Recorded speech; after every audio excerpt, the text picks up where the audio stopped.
number 6 at Ascot is the Birds of Tokyo Performing Super Saturday handicap over 1,200 metres. And make sure you stick around after the last on Super Saturday because they'll be doing an outstanding performance playing all their wildly original and super talented songs. This race comes down to 2 horses, I feel, the 9 Dark Love and number 2 Pinzu.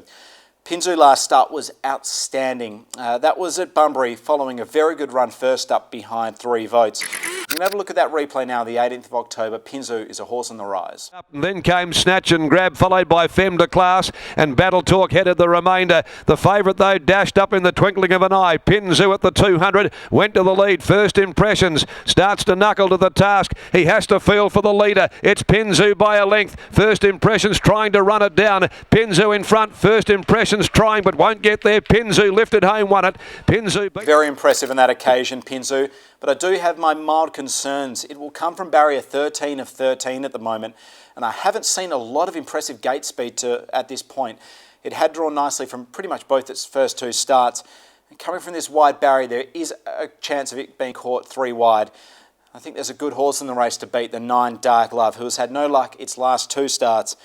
And the first up run was outstanding behind Bombs Away. It's drawn in well. William Pike gets back on this galloper.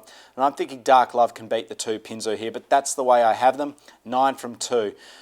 Number 10, War Blossom, is in career best form at the moment. Has drawn well. The 1,200 metres, I don't have an issue with. I think it's a positive following its last run. And number 14, Theorise, is much with it right down in the weights, dropping 5 kilograms to 52. And it was only beaten a length to let it slip last start. I know I said it was a race between 2. There was a lot of good horses in this race. Danehill Matilda was solid last start. The 3 Rhinos Lad is certainly well weighted again. The 5 War God is improving with every start. And Sinesta is certainly not out of it, as is the 11 First Trade with the blinkers on. I think this horse could improve between campaigns. But 9 Dark Love on top from 2 Pinzu, number 10 War Blossom, and the 14 Theorise. Race number 7 at Ascot is the Penfolds handicap over 1,100 metres. A classy wine to enjoy while you're watching Birds of Tokyo thrash out their brilliant songs. I'm tipping number 8, Remember Berlin, in this race. I think the form lines through the others in this race are a bit dubious, and a lot of them are right up in weight. Number 8, Remember Berlin, has only had the 1 race start, and it was brilliant at Bunbury, only going down by a length to Celebrity Dream, and that was the best 1,000-metre race of the day. It had drawn barrier 1 coming into this race after having drawn 11 on its first up run. And we can have a look at that replay now. It was very impressive. Is well back with Landmite as well, and towards the tail is Gamer Whipple at the 300 metre mark, and the leader, the favourite, Remember Berlin, a length and a half on Puck. Shapeshifter Celebrity Dream is beginning to wind up and coming down the middle with its run. 100 left to go. Remember Berlin, the leader from Celebrity Dream. Remember Berlin, Celebrity Dream draws level, hits the lead and comes away from them. Celebrity Dream. Remember Berlin has the benefit now of improving on that first up run to second up, and from barrier 1 really doesn't have to do anywhere near the amount of work that it did first up. So it is the one to beat and one of the best bets of the day. From number 9, My Lady Megan. Now this galloper has won twice. Both of those victories have come first up. So it's first up in this race, drawn well. Now, although there's not much form after those fresh performances, it has beaten some very classy horses in those first up performances, defeated horses like What a Plan and Wombi's Legacy. Drawn well, I think My Lady Megan will be one of the main threats in this race. Number 4, Look at Her, and the 5 Bullsbrook Boy, I think, will be great value in this race. I think a few people might underestimate their recent form, and I think they are capable. The 4, especially with Lucy Warwick, and the 5 Bullsbrook Boy, a career low weight by 3.5 kilograms. The 1, Steve Surprise, not out of it, nor the 2, Torino, and the 3, Festive Excess. And the 6, Storm Trade, I just want to see back in racing here. But the 8, Remember Berlin, best of the day from 9, My Lady Megan, the 4, Look at Her, and the 5, Bullsbrook Boy. Race number 8 at Ascot is the feature. It is the Toll Colonel Reef Stakes over 1,100 metres, and this is a Group 3 race and an absolute outstanding affair with 8 horses at the moment, all with a winning chance. But probably the feature race where we get to have a look at 2 of the main chances is the 7, Mad Asa, when it defeated Scheidel at its first up run last start when Scheidel was the odds-on favourite. Mad Asa got it right on the line, and we can have a look at that replay now. That was on the 10th of October. Prince is last of all. They're in the straight, and Stent makes a move with Scheidel. The mare goes up, heads off Smoko. Mad Asa's a length and a half behind those from Jack and Sam and Juten. Under 200 left to go. She's riding along Scheidel. Here's Mad Asa though. It's Scheidel with 100 left to go. Mad Asa trying to run it down. It's Scheidel. Mad Asa lunging. Mad Asa. Mad Asa is now shooting for an incredible 8 wins from 13 starts. This horse is just born to win. and having drawn a nice inside barrier here with Lucy Warwick on board. Although she's replacing Magic Hands Randy Tan, who was brilliant in that performance, the rumour is there were some excuses with the 9 Shidell, and apparently the jockey perhaps didn't see Mad Asser coming until right on the line. So probably advantage just sits with the 9 Shidell.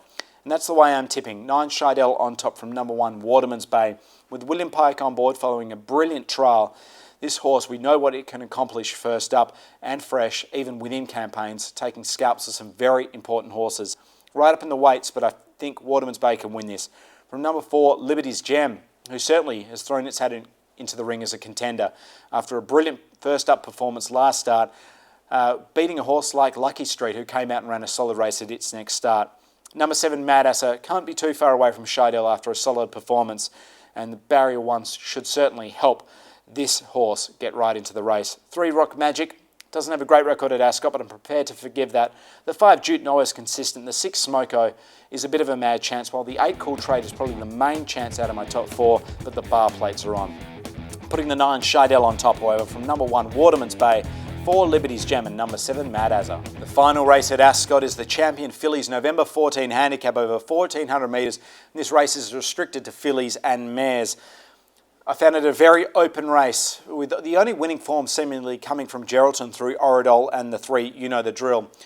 And that of the 3, we'll have a look at the replay. It was a very good performance, winning by a length and a half over Fleeting Glance. We can have a look at that right now. Joy, a length and a half to Born Regal, who's starting to come through the middle with its run as well. And Pedals heads the remainder with Fleeting Glance, Mossman Flyer, Meg's Currency, You Know the Drill. At the 150, shook them off and kicked away again from Born Regal. Over on the inside, Rapid Link, Fleeting Glance is out wide, but You Know the Drill, much too good. You Know the Drill beat Fleeting Glance. It was good to see You Know the Drill really find its form in its last 3 starts. It was seemingly lost at Belmont and Northam, unable to break through, but showing last start and the previous start at York, this horse is right in its best form. But it doesn't make my top 4, but it's not too far away. I'm putting the 2, Tarquin Shadow on top. Drawn well, and although it's carrying 59 kilograms, this horse's career record is solid at this point. 10 starts for 3 wins, and is right in the finish in most other starts. Should be just in behind the speed, and I think it can win this race. From number 7, Rebel Queen, who was pretty good last start behind London Line, and William Pike takes the ride, has drawn well, and there's a lot of scope around this filly, but it will be carrying a career most weight by 3 kilograms, and that's my only knock on this galloper. Number 8, Lady Natisa, will thrive at the 1,400 metres here, has drawn in tight with Peter Hall on board, and she'll be riding this finish. Well, number 10, Rodeo Drive, who was very good from back in the field, was a little bit wide in that run, and although drawn wide here again, it is progressive. There are plenty of other talented horses in this race. The 1, Goldbow, certainly should be considered. The 5, Oradollar for last start victory. Then we go to gallopers like Gracie May and Ellie's Grey that can certainly perform in this race. The 2, Tarquin Shadow on top from 7, Rebel Queen, 8, Lady Natisa, and number 10, Rodeo Drive. And that concludes this Melbourne Cup Day edition of the Box Seat.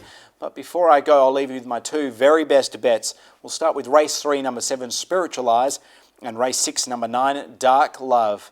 And make sure you log on to www.perthracing.com.au for all the latest news and event information, as well as keeping in touch with us on Facebook, Twitter and Instagram. We're very active on there. And I hope to see you through the week, especially at the Melbourne Cup Day at Ascot, and hopefully have a profitable weekend brought to you by Perth Racing.